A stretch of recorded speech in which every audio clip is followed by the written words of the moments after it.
Today's market report is brought to you by RMA Network Associate member AgriNous, building the digital future of the livestock industry. Good afternoon, Nicholson here for Tolmie. Just finished our monthly store cattle sale here at Yass. We yarded between combined agents 600 cattle.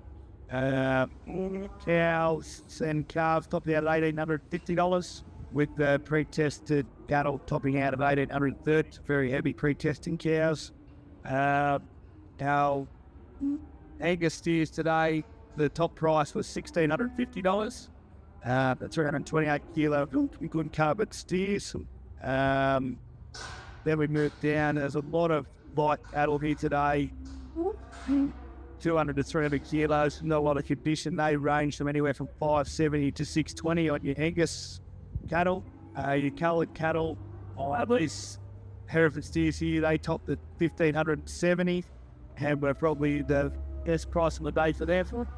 They range between 480 and 550 a kilo. Then we get into your heifers.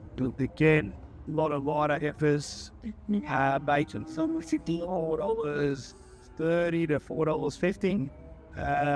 For your better heifers, it's $3.80 to $4.40 or $50. Little things. Top price in the heifers today for registered Angus heifers, they made $1,750. But all in all, pretty good sale, not a local competition. Next sale is last Friday of next month. Thank you. Are you partnered with an RMA Network independent livestock and property agent?